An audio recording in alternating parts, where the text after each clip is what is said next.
Chapter 3: The ABCs of Brainwashing. Brainwashing is perhaps one of the most intense forms of social influence in that it demands a whole lot of commitment from the brainwashed and the victim.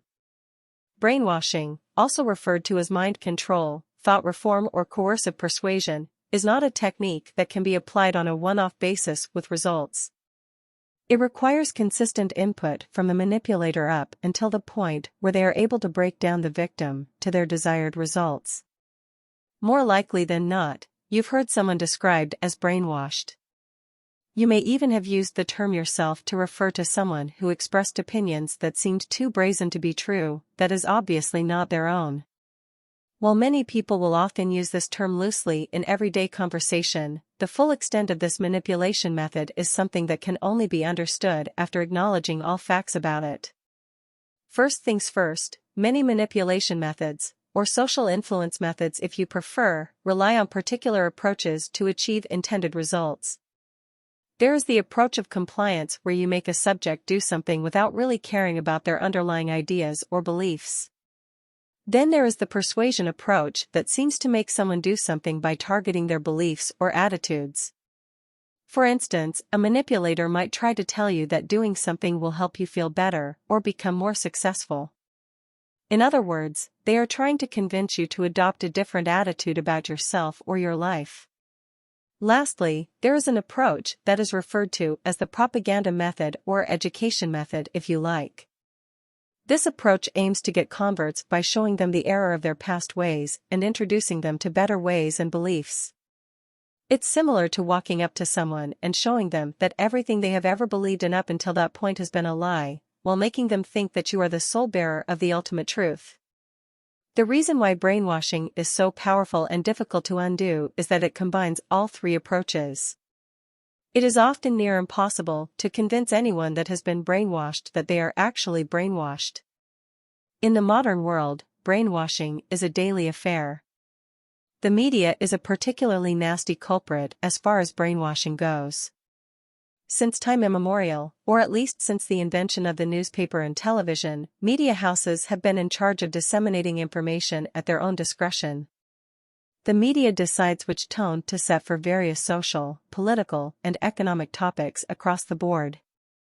Television shows, TV personalities, marketing departments, and glossy fashion magazines have time and again defined which beauty standards are acceptable and which ones are not. As a result, a great segment of society is left feeling as if they are not beautiful or worthy enough because the media said so. Politicians and religious leaders are two other significant culprits as far as brainwashing goes. Many politicians are self-serving and would do anything to get ahead in the world of politics. They have mastered the art of brainwashing masses of people to get behind them because the greater the number of brainwashed supporters they have, the further they are likely to advance. Brainwashed supporters also do not ask for much accountability from their leaders. It is thanks to brainwashing that a whole lot of political leaders have managed to mobilize their followers to commit senseless crimes that a sane person of normal thought and conscience would not commit. Religious leaders who brainwash their followers, on the other hand, are keen to surround themselves with people who can be easily controlled and who believe in the same things as the leaders themselves. Think about it: if you were a self-serving pseudo-religious leader yourself, you'd want to have a subservient congregation that did as it was told. The last thing you'd want is an outspoken crowd of people who question each and every sermon that you give. This is something that many questionable religious leaders have made a note of, much to the detriment of their followers.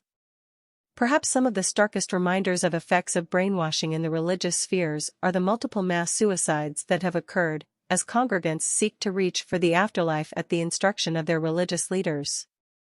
One such example is the mass suicide of the followers of Heaven's Gate religious group.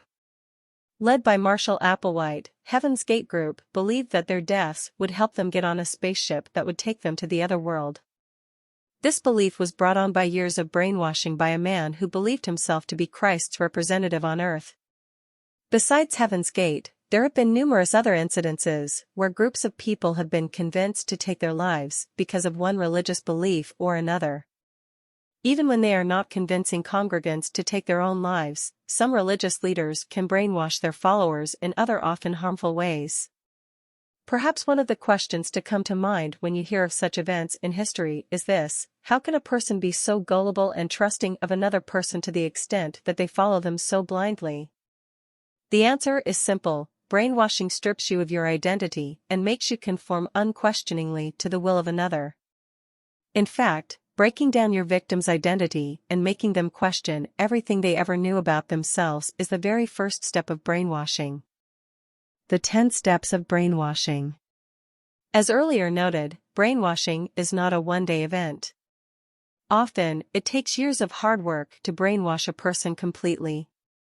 It is no wonder then that some cult leaders will take years building a following before they finally make their mark in the world, albeit infamously. Though they may overlap from time to time, the steps of brainwashing are often distinct and can be broadly classified into 3 stages. The first stage includes all the steps that the predator uses to break down their victim. The second stage includes showing the victim that there is a chance at salvation, and lastly, the third stage includes leading the victim towards salvation, or at least their own definition of salvation. First stage: breaking down the target. Step 1: Assault on identity. In order for a predator to break down their target, they must first target that which makes the target what they are, their identity or ego. Every human being has an image of themselves in their mind, which is what they believe themselves to be. This is how they identify.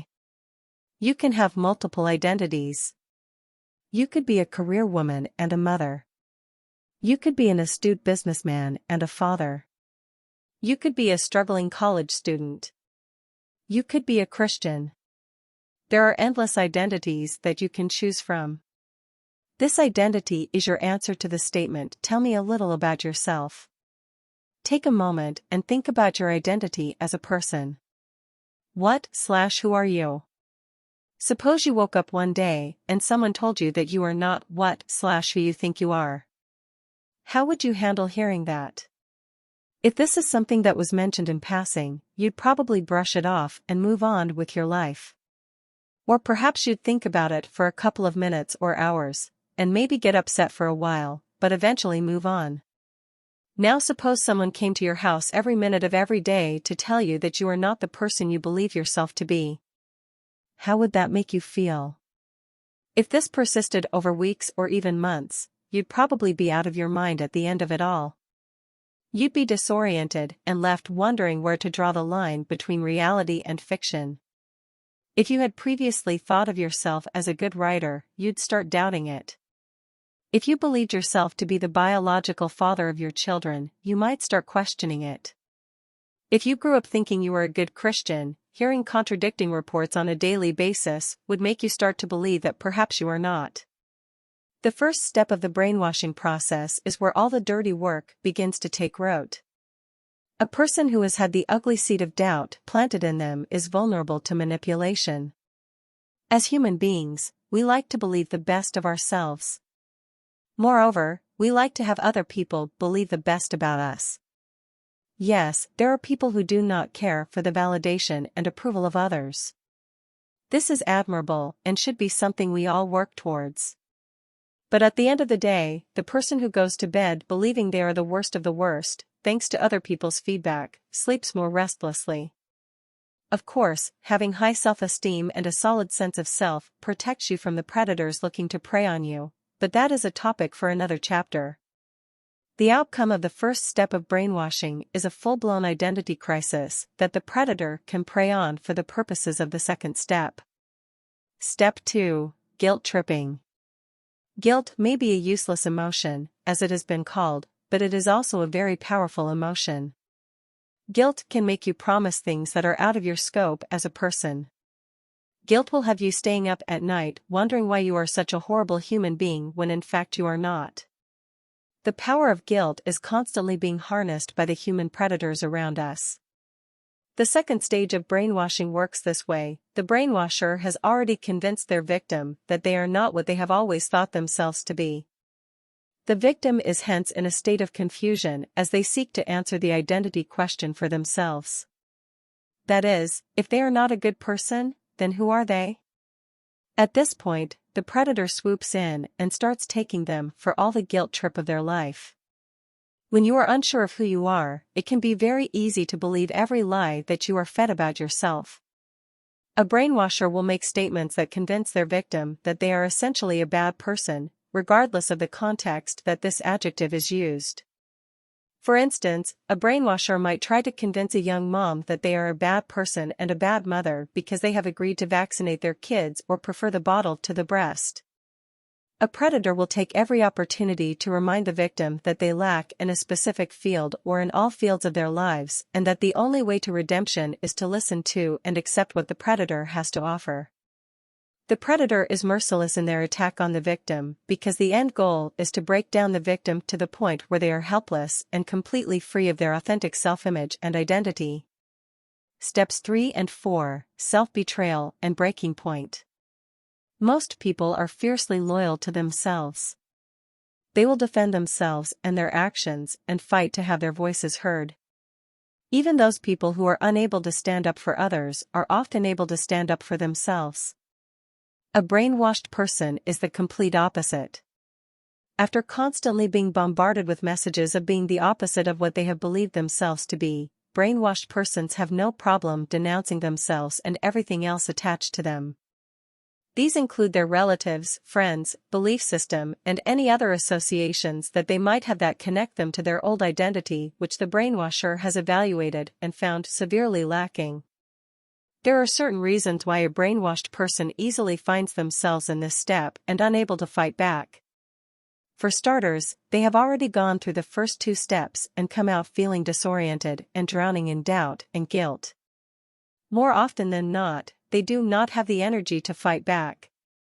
Keep in mind that sometimes there is the risk of physical harm if compliance is not achieved, so the target might be too afraid to contradict all the messages that they receive from the predator. At the same time, guilty people have a way of wanting to make up for their sins. For some people, especially those who have been broken down through brainwashing, making up involves cutting ties with everything connected to their sinful past.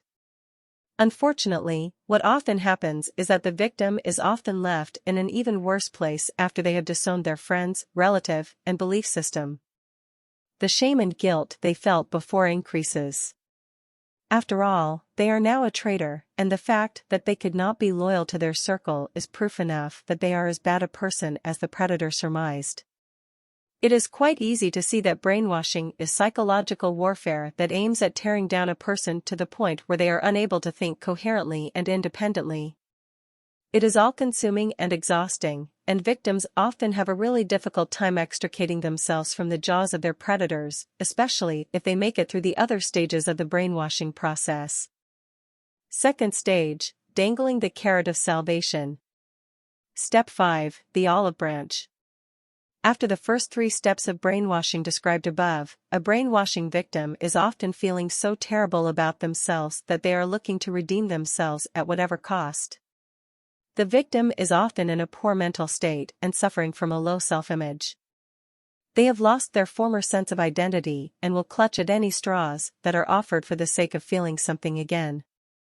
It is likely that a target will undergo a nervous breakdown at this point, and this becomes the predator's cue to swoop in and offer salvation.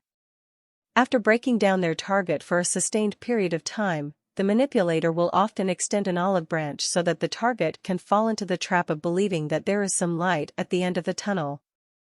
At this point, an olive branch might be anything from a kind word to a gift or maybe even some form of physical affection. This olive branch serves to show the target that there is some leniency to benefit from if they are on the manipulator's good side. After all, the manipulator is a good person who wants the best for them. At least that is what they have heard since the brainwashing began. Step 6: compulsion to confess. Consider this: you have been subjected to intense psychological torture from an individual for a period of time. You have lost your sense of identity and are feeling confused and unworthy.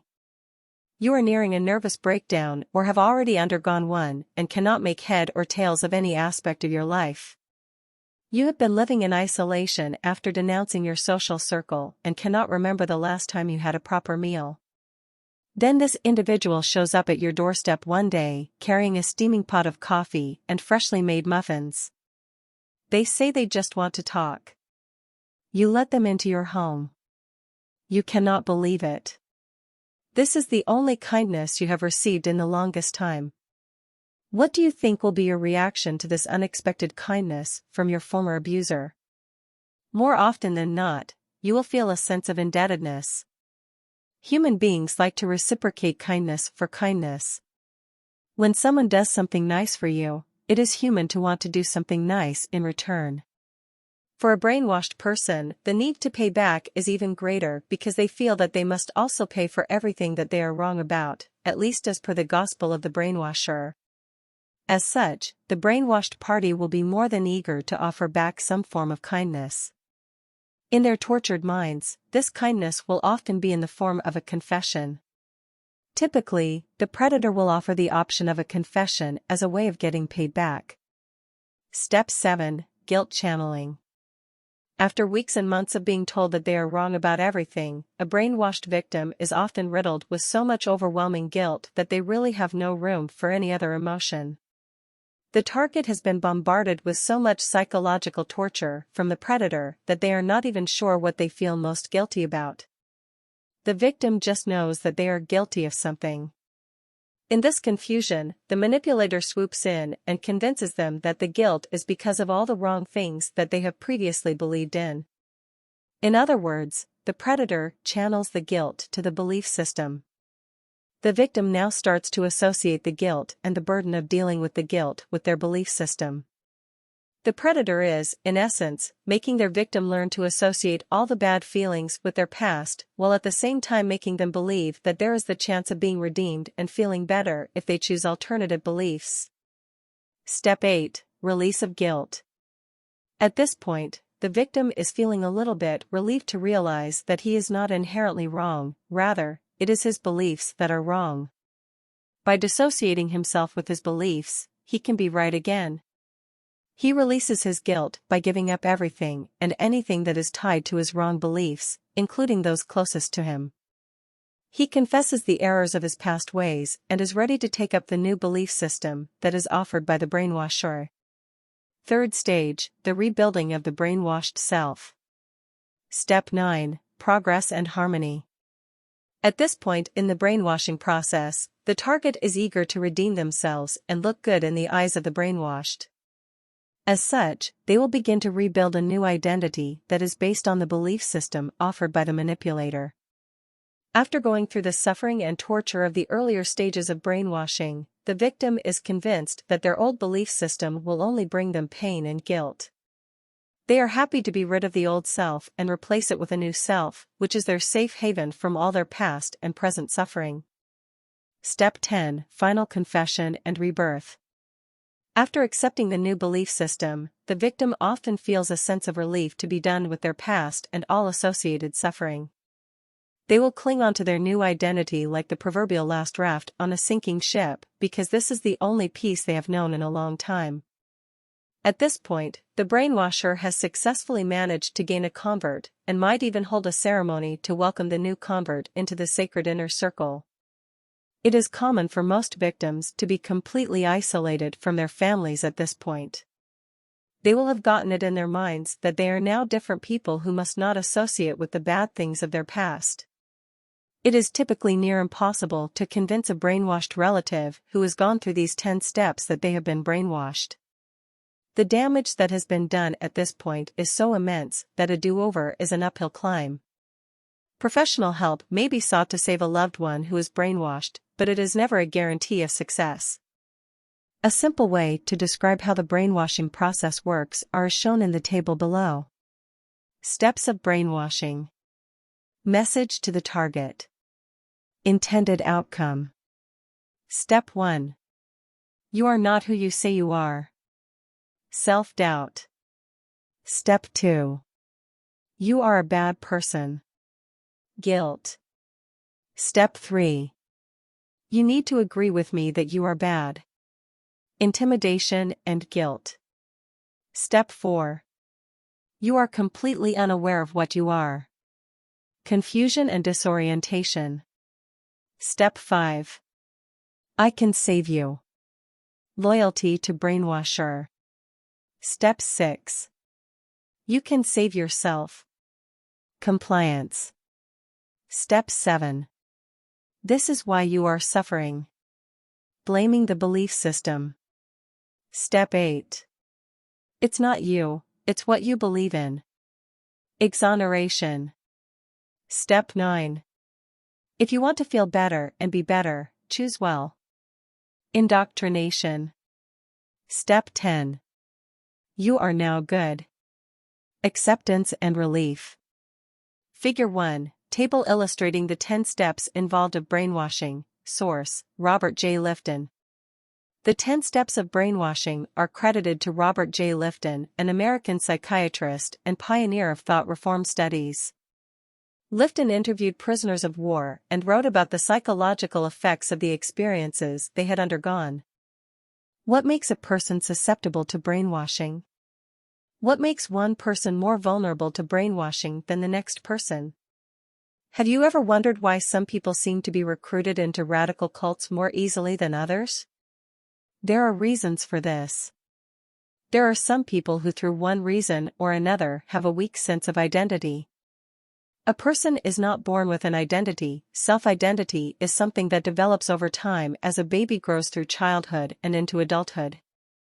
Self-identity is molded by the associations that a person has, the things they do, and even the choices they make. If a person is unable to define who they are convincingly, they are at a greater risk of falling prey to brainwashing. This is because they do not have an identity to protect themselves in the first place. A strong, solid sense of identity makes it harder for a brainwasher to tear you down. For instance, if you strongly believe that you are a strong, confident, capable and caring person who is a believer and a good sister and mother, it is almost impossible for someone else to convince you otherwise. But a struggling teenager who thinks of himself as a loser will easily believe the misinformation that the brainwasher feeds him. After all, he already has an extremely poor perception of himself and is most likely looking for a way out of his self-imposed psychological jail. Another factor that makes an individual more susceptible to brainwashing is the absence of a support system. You can never overrate the significant role played by a community of supportive friends and family who rally around you in times of trouble. Unfortunately for some people, this support system is absent. In the absence of a strong circle of people looking out for you, a predator may swoop in and give you the community that you so crave for. Brainwashers understand the importance of a support system. This is why they will go to great lengths to isolate their prey from the people who care about them. It is indeed true that there is strength in numbers, and this sort of strength is exactly what a brainwashing agent does not want their target to have. Some people do not seem to have the skills that are required to go through life successfully. As a child, you are wholly dependent on your parents or guardians to keep you alive, at least to the best extent of their ability. As you grow older, you are required to venture out on your own and make the best of your life, to the best of your ability. Certain skills come in handy when you are on this journey to self-actualization. These skills include knowing how to handle decision-making, how to make money so that you can pay your way through the basic needs at least, proper care of your body, maintaining a positive attitude, and even building a good, beneficial relationships. Some people, sometimes through no fault of their own, making it to adulthood without the necessary survival skills. When this happens, they look to others for survival. A person who does not know their way through life will follow the first person who seems to know the way. Look at it this way: if you were drowning in the deep end of the pool, you would not care who threw in the life jacket, you'd take it and be forever grateful to this person. This sort of indebtedness and feeling of being rescued is what some brainwashed people experience when they finally get the life jacket. What they do not know is that what seems like a life jacket is actually a trap to keep them floating in waters riddled with falsehoods. The type of family setup that one is exposed to may also make one more vulnerable to brainwashing. This could be argued in two ways.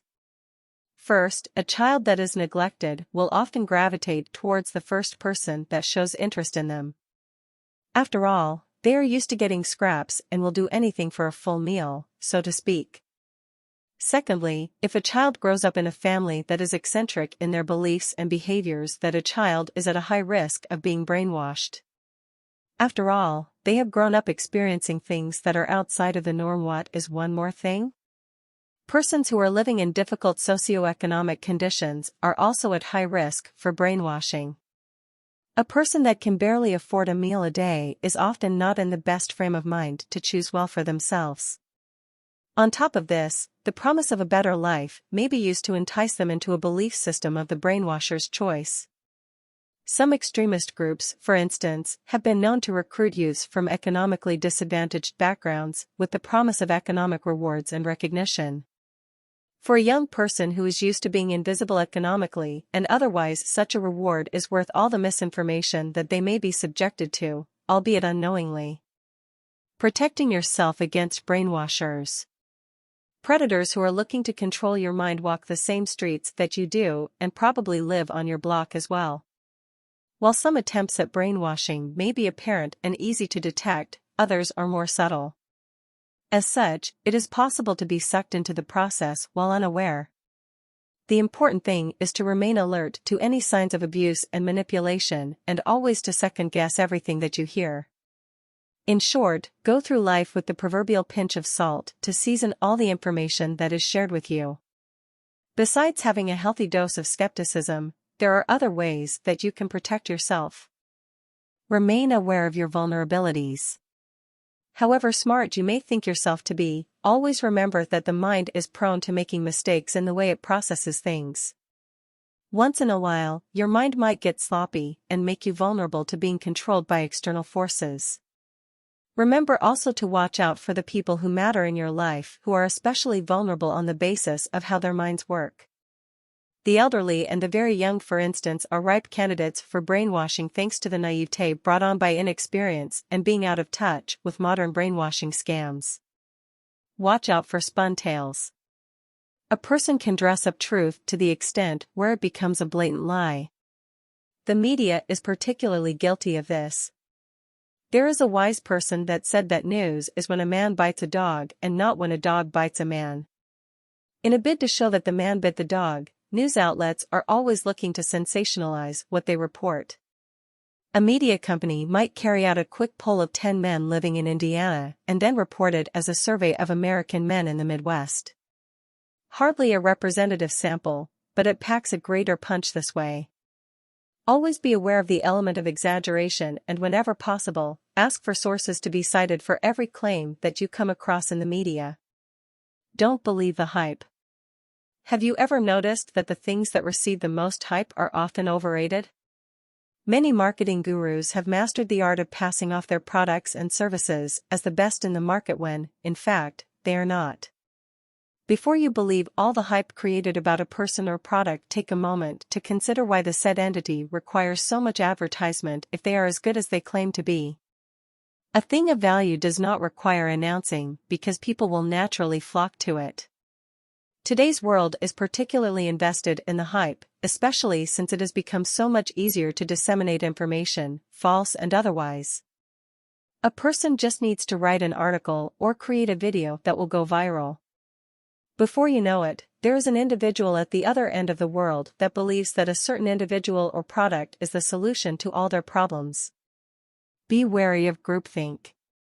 In the simplest terms, groupthink is the uncanny ability of otherwise intelligent people to make stupid decisions just for the sake of consensus. Groupthink is a trapdoor for the people who do not like standing out in crowds or being the dissenting voice. Brainwashers are particularly happy about the existence of groupthink because more often than not, they do not like their targets to question them. Groupthink is the reason why hundreds of followers of a questionable religious figure will make decisions that do not seem normal to everyone else. Whenever you find yourself in a room with others where a decision needs to be made, do not be afraid to be the voice of reason that the room so desperately needs. You just might save yourself and a couple of others from being brainwashed. Choose timelessness over trends. What phone do you have? What happened to the last phone that you had? Did it outlive its usefulness, or did you buy because you felt you had to upgrade? Do you buy things when you need them or because you feel pressured to have them? Depending on how you have answered these questions, you might start to see a habit in your choices. you are either the practical type that buys for functionality or the trend junkie that has to get every new version of the iPhone whenever it is unveiled. There's nothing wrong with owning the sleekest new model of anything, but you have a big problem on your hands if you have been brainwashed into believing that you must have the newest of everything. You can protect yourself from further descent down the slope by always choosing timelessness over trends. More often than not, most upgrades are not even upgrades. A manufacturer might claim that something is new and improved when in fact they only just changed the packaging. Such a manufacturer is only preying on your desire for shiny new objects. You cannot blame the manufacturer, that's how they stay in business. You can only make sure that you do not fall for their tricks. Pay attention to your gut feeling. Whether you prefer to call it intuition or a hunch, your gut feeling is something that you should acknowledge as you go about your daily life. Many people have saved themselves a whole lot of trouble and pain by listening to that nagging inner voice that so many love to ignore. Your unconscious mind can quickly pick up danger before your conscious mind does. If someone is selling you an idea that does not feel right, listen to your gut feeling. Your unconscious mind has already picked up signals that do not sit right and is sending you red flags for your own preservation.